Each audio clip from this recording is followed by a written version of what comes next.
फैजल खान। अच्छी बात है। हाँ नहीं ठीक है, आता हूँ। हम किसी के सपोर्टर्स नहीं एक मिनट अर्जुन, हम साफ तौर पे कह रहे हैं। हाँ बाकी लोग जो अपराधी है उसको जेल के अंदर जाना चाहिए। बिल्कुल बाकी लोग लेकिन साल दर साल ऐसी चीजें होती है, इससे आप सबक क्या लेते हैं? किशोर कुणाल जी हमारे साथ जुड़े हुए हैं। किशोर जी, अगर गनर लेकर कोई टीचर चल रहा है, कोई यूट्यूबर चल रहा है, कोई इन्फ्लुएंसर चल रहा है, उल्टी सीधी हरकतें कर रहा है, तो जाहिर सी बात है कि उसको ऐसा करने दिया जा रहा है। क्यों दिया जा रहा है? डिजिटल युग में अगर ये सब अपराध है, हाँ, तो उसको बंद हो जाना चाहिए। बिल्कुल किशोर जी, क्यों दिया जा रहा है? हम इंतजार क्यों करते हैं कि दो कोचिंग के बीच वर्चस्व की लड़ाई हो, गोलीबारी हो, उसके बाद हम एक्शन लें? सवाल ये किशोर जी, हमें अर्जुन जी सुन लीजिए। किशोर जी और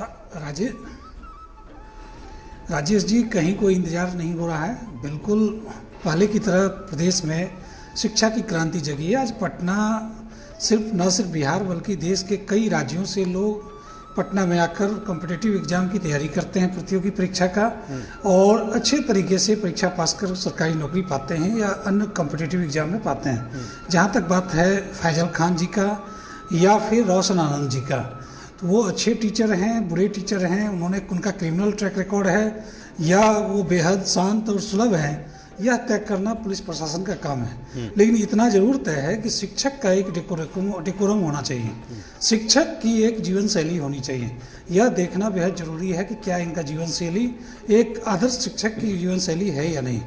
और हम सब देख रहे हैं, हम सबों ने देखा है कि किस प्रकार से रील बनाई जाती है, उसे वायरल किया जाता है, या फिर अलग अलग तरीके से वो बॉडीगार्ड्स या अन्य चीज़ों का इस्तेमाल कर रहे हैं। तो ये देखना बेहद ज़रूरी है कि वो बॉडीगार्ड्स वगैरह का जो प्रयोग कर रहे हैं वो कॉम्पिटेंट अथॉरिटी को इन्फॉर्म करके कर रहे हैं या उन्होंने सौ मोटो स्तर पे ऐसा कर लिया है।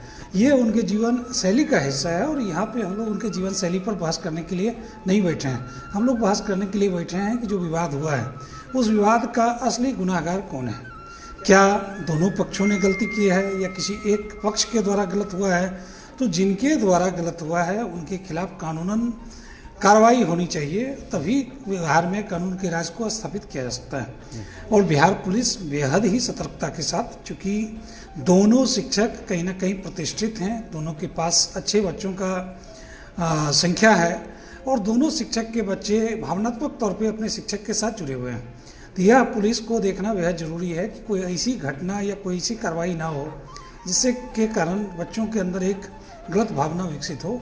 तो पुलिस वैज्ञानिक आधार पर, अन्य साक्ष्यों के आधार पर क्रिमिनल एविडेंस को तैयार कर रही है इन लोगों के खिलाफ, और जो दोषी होंगे, चाहे रोशन आनंद जी जिन्हें अरेस्ट करके जेल में डाला गया है या फैजल खान जी जिनको अरेस्ट करने की बात हो रही है, अगर फैजल खान जी उनके कहे अनुसार या FIR के अनुसार दोषी हैं तो बिल्कुल उन्हें अरेस्ट किया जाना चाहिए।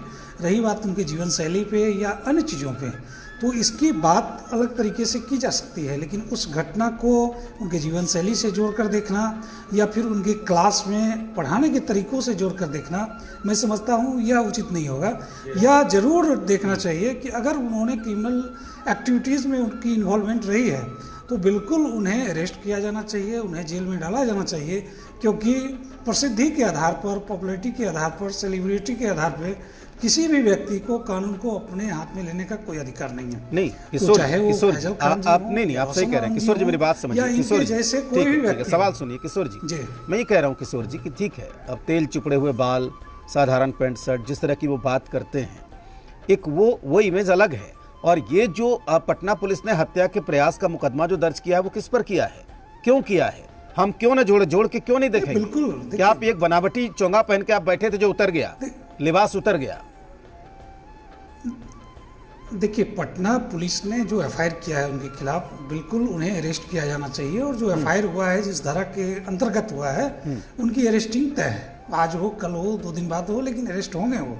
कानून के शिकंजे से वो बाहर नहीं हो सकता है। रही बात पुरानी बातों को जो हम लोग बार बार दोहरा रहे हैं, ठीक है, वो एक अलग रहा है, उसकी अलग से व्याख्या की जानी चाहिए कि एक आदर्श टीचर का जीवन शैली कैसा होना चाहिए, उन्हें लेक्चर देने का या उन्हें पढ़ाने का तौर तरीका कैसा होना चाहिए। लेकिन इन चीज़ों को एक साथ जोड़कर एक नई इमेज करने की बात नहीं होनी चाहिए। हाँ, उन्हें अरेस्ट जरूर किया जाना चाहिए और बिल्कुल जिम्मेदारी के साथ कठोरतम तरीके से उन्हें इंट्रोगेट किया जाना चाहिए।